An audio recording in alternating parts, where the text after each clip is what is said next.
Leptospirose, hepatite A, gastroenterite viral ou bacteriana, parasitoses intestinais. Essas são algumas das doenças que podem ser contraídas por pessoas expostas à água contaminada. As chuvas no estado do Rio Grande do Sul já contabilizaram 8 mortes por leptospirose. E, de acordo com a Secretaria Estadual da Saúde, 148 casos já foram confirmados da doença. Além disso, 2.500 suspeitas da doença foram notificadas às autoridades de saúde, que apuram os casos. Especialistas afirmam que a chance de contrair uma doença na água está associada a uma série de fatores. E quem nos ajuda a entender quais são eles é o médico especialista em longevidade, Dr. Paulo Roberto Lima. Doutor, seja muito bem-vindo à nossa casa. Obrigado, Tudo Abby. bem, doutor? Tudo ótimo, e você? Boa tarde. Boa tarde. Doutor, que está fazendo um trabalho junto com outros colegas, mais de perto com essas pessoas, né, doutor? Como tem sido? A gente é um grupo, na verdade, que a gente formou, né? A gente se formou lá na pandemia, no início da pandemia, né? Capitaneado por uma colega chamada Karine Petri, uma médica muito boa, e a gente formou esse grupo e lá a gente começou a ajudar. E agora a gente se juntou de novo para poder atender.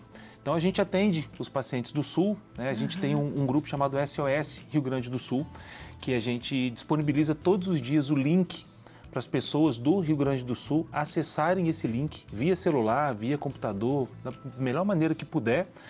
Preenche um documento muito rápido, objetivo, claro.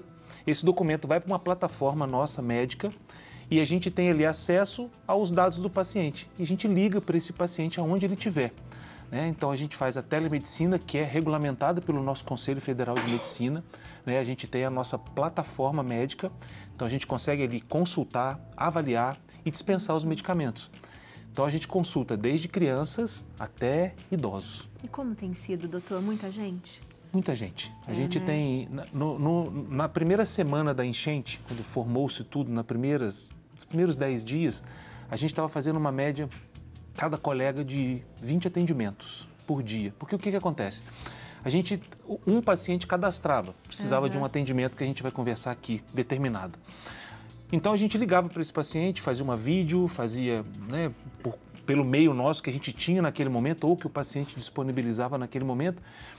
E isso aconteceu muito comigo. Eu começava a atender um paciente e no local que eles estavam, no abrigo que eles estavam, tinham mais 2, 3, 4, 5, 6. Então, às vezes, a gente varava, às vezes, 4, 5 horas de atendimento, né? Então, pessoas que já tinham doenças já prévias, crônicas, pessoas que estavam com descompensação psicológica, precisava de atendimento psicológico, psiquiátrico. Então a gente foi unindo forças, várias especialidades para a gente poder tratar. E não é fácil. Não, né, doutor? Não. E eu acho isso tão bonito, porque é distante, mas é tão próximo ao mesmo tempo, né? Porque essas pessoas estão precisando tanto.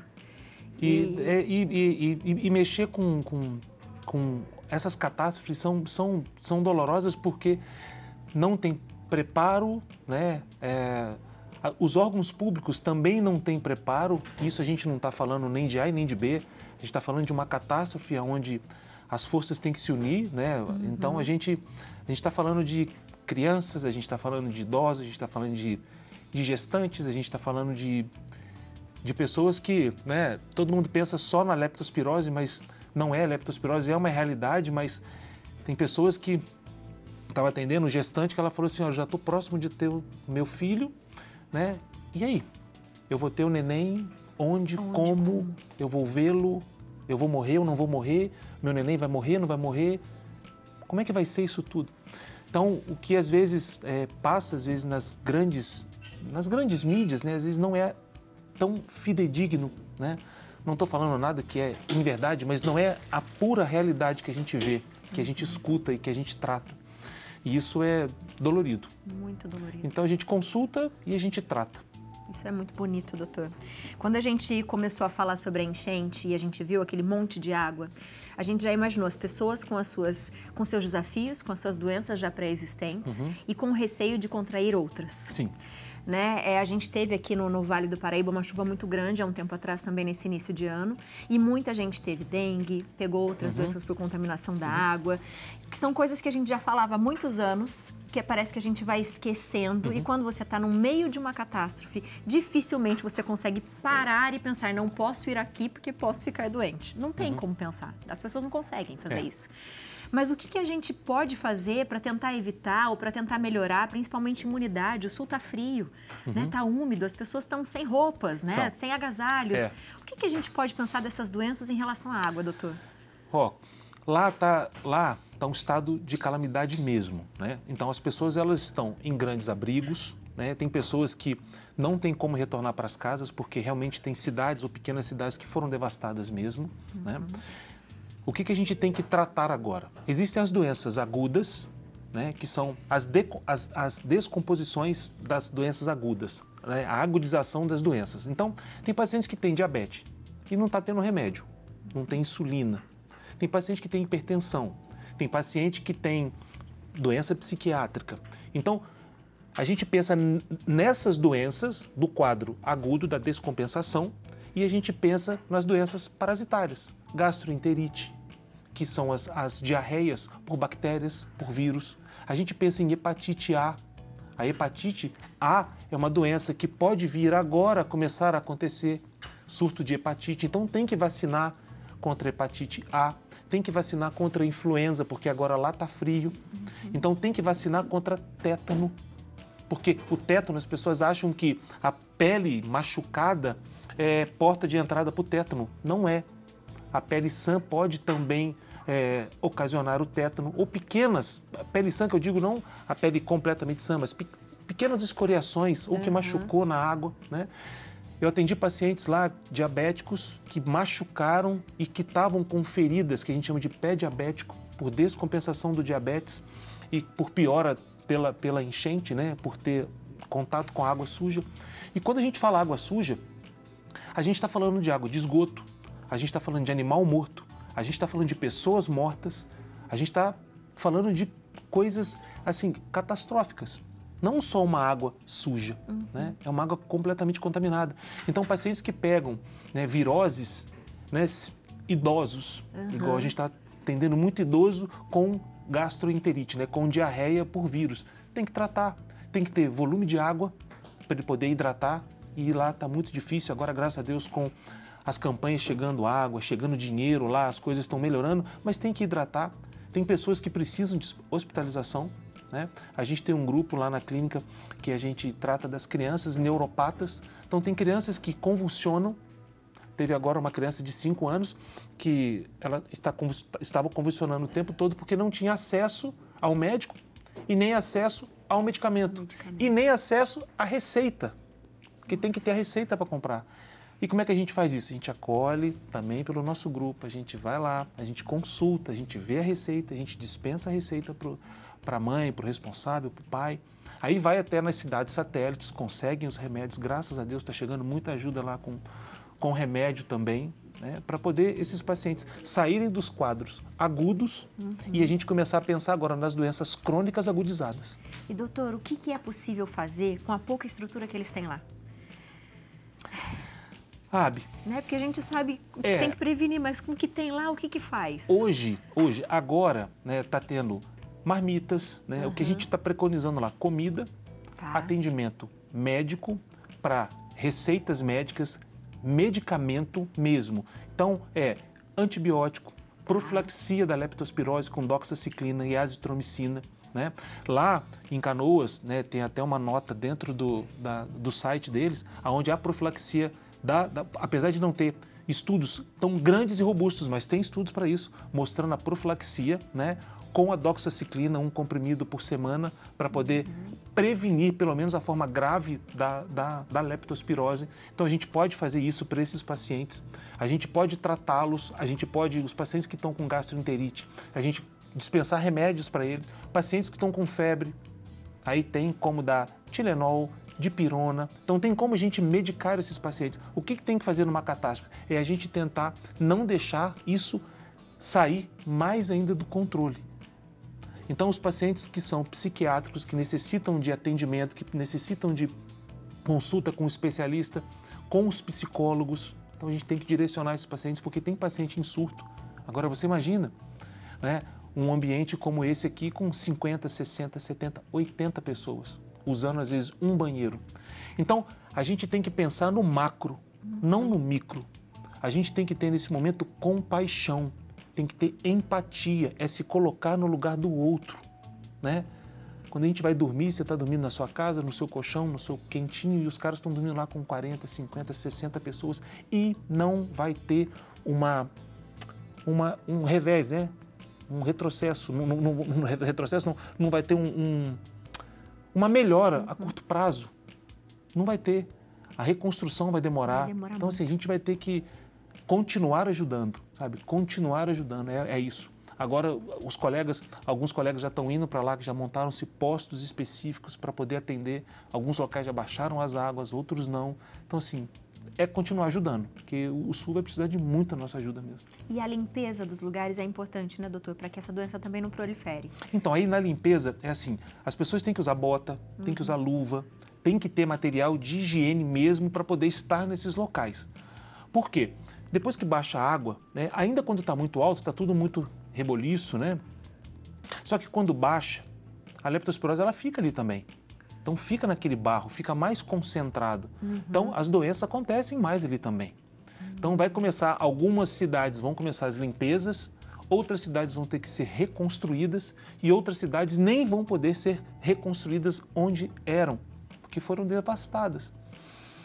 Então é uma situação de extrema calamidade mesmo, onde a gente vai por uns bons meses aí ajudar, viu? Ajudar. Léo, tem uma perguntinha, vamos lá. Opa. É exatamente sobre isso que eu queria perguntar, doutor. Você citou aí um pouco da relação do tempo, né? Você que é um cara super engajado, tá super engajado nessa situação do Sul, alguma previsão, assim, mais otimista possível, com a sua visão? Quanto tempo você acha que as pessoas vão voltar ao normal ali? Não ao normal, né? Acho que até falar voltar ao normal até é uma bobagem da minha parte, mas quanto tempo você acha que eles vão conseguir levar uma vida ali menos pior? Léo, é mais difícil essa resposta, viu? Porque vai precisar muito da iniciativa privada, né? E graças a Deus que tem iniciativa privada, graças a Deus que a gente que não faz parte de nenhuma organização de governo, a gente está lá para ajudar também, né? O governo, seja ele A ou B, não importa, a gente está ajudando pessoas, né? Como eu sempre falei isso nas minhas redes sociais. Inclusive, o aeroporto de Porto Alegre provavelmente ele não vai abrir até o final do ano. Ou vai poder abrir muito parcial. Então, eu acho que isso aí, para esse ano, Léo, acho bem difícil, assim, ter uma volta até parcial à normalidade, sabe? Eu acho que é muito difícil. Muito Doutor, difícil. as pessoas que estão se voluntariando, elas também correm esses riscos, Sim. né? O que a gente deve ficar atento, além dessas medicações que de repente a gente pode prevenir? O que mais é possível fazer para que a gente previna essa doença, para que ela não se espalhe, por exemplo? Então, para as pessoas que vão para lá, elas não vão estar nos locais da enchente, elas vão lidar com as pessoas de locais com enchente. Então, já fica muito mais confortável para a gente fazer isso. Mas a gente vai estar lidando ali com gripe, a gente vai estar lidando agora com a influenza, a gente vai estar lidando agora com gastroenterite. Então, sempre a gente fortalecer o nosso sistema de defesa. Mas aí, Abi, é um ponto de muita reflexão, né? Como que você faz isso dentro de um ambiente de catástrofe? Então, é você já ter essa consciência prévia para um corpo forte ajudar um corpo fraco. É o que eu sempre falo aqui. Então, a gente construir uma nação forte é a gente construir uma nação dedicada ao trabalho. Sabe, São José Maria Escrivá, ele sempre falava assim, né? Esteja no que fazes e fazes o que deves. Sempre. Então, se a gente vai estar nesse momento agora de catástrofe, o nosso corpo ele tem que estar são para a gente poder ajudar. Uma pessoa fraca não consegue ajudar. E quando eu falo fraca, eu estou falando fraca de força mesmo. Força. Estou falando fraca de força de vontade. Eu estou falando, lá a gente precisa de pessoas guerreiras, sabe? Pessoas que precisam colocar a mão na massa e fazer, né? Uma pessoa que às vezes está mais inflamada, está com o corpo ruim, como é que vai ficar até 4, 5 horas da manhã, igual a gente está fazendo, consultando pessoas? Ah, mas doutor, você sempre falou que o sono é importante, sempre isso, sempre aquilo. Sim, mas nesses momentos aqui, a gente tem que extrapolar as coisas e estar disposto a ajudar.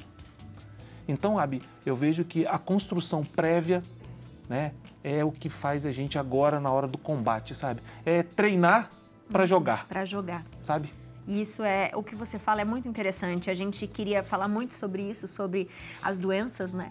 E aí eu fiquei pensando, ok, a gente sabe que tem como prevenir, mas na situação que está lá é muito complicado. Muito difícil. Né? É até utópico a gente falar sobre isso. Então, as pessoas que estão indo, né? Eu acho que essa coisa da gente falar assim, se cuide para você cuidar do outro, é o que a gente tem que fazer sempre na nossa vida. Aí lá, a gente cuida das pessoas com medicamento. Aí lá trata-se. Passa medicamento, passa antibiótico, passa anti-inflamatório, passa antitérmico. A gente trata disso, né? Perguntinha, doutor. Tá, vamos lá. Temos uma perguntinha para o doutor aqui da Rita Falcão. Boa tarde, Abi e equipe do Santa Receita. O que poderia ser feito de forma paliativa para substituir os EPIs específicos? Obrigada Rita, pela pergunta. Ô Rita, ela deve estar falando sobre os EPIs, né, que são materiais para a gente poder trabalhar né, no momento da enchente. Da enchente. Olha, nesse momento tem que ter EPI. Tem que ter, Rita. Infelizmente, assim, eu falo que boa vontade é muito diferente da gente ser estrategista. Porque boa vontade a gente vai e faz, mas tem que ter um preço. Se você não tiver estratégia para chegar lá. Exato. Né? Numa catástrofe, né, num acidente de múltiplas vítimas, a gente não vai no mais grave primeiro. Se você vê múltiplas vítimas, uma vítima sem perna, sem braço e uma vítima ali ainda deambulando, você vai primeiro nela, não é o contrário. Isso tem uma organização dentro do PHTLS. O PHTLS é uma instituição americana onde a gente treina para poder fazer atendimento em grandes catástrofes. Então, a gente primeiro vai nos que estão bons. É o método START. A gente separa por lonas, verde, amarela e vermelha. Isso numa grande catástrofe. Então, a gente coloca os verdes aqui, os que estão andando, os que estão piores aqui, os que estão graves aqui. E a gente vai primeiro salvar o maior número de pessoas. E como que a gente salva o maior número de pessoas, Rita? Tendo material para a gente poder proteger a gente e proteger o outro. Porque se eu me machuco sendo um médico, ou um enfermeiro, ou um bombeiro, ou um policial que está lá, se eu me machuco, quantas vidas eu deixo de ajudar? Exato. Então, Rita, esse jeitinho não dá, não. Doutor, muito obrigada, viu? De nada. Seja sempre bem-vindo à nossa casa. Obrigado. Que Deus continue abençoando você e toda a sua família, Amém. Viu? Obrigado. Amém. E obrigada por abençoar tantas vidas. Acho que as pessoas que estão falando com vocês, elas estão sentindo muito amor. Eu acho que isso é o que a gente mais pode dar para elas, viu? Obrigada. Obrigado. Viu? Você de casa, aproveite, siga o doutor na internet. Peça, se você está indo lá para ajudar, aproveita, se tem alguma dúvida, pergunta para o doutor o que eu posso levar, como eu posso ajudar, mas não esqueça de se cuidar, que a gente tem que cuidar da gente para cuidar do outro, viu? @DR de Dr. Paulo Roberto Lima, o telefone é o 12 99737 7007. Beijo, Obrigado, doutor. Obrigada, Beijo. viu? Eu que agradeço.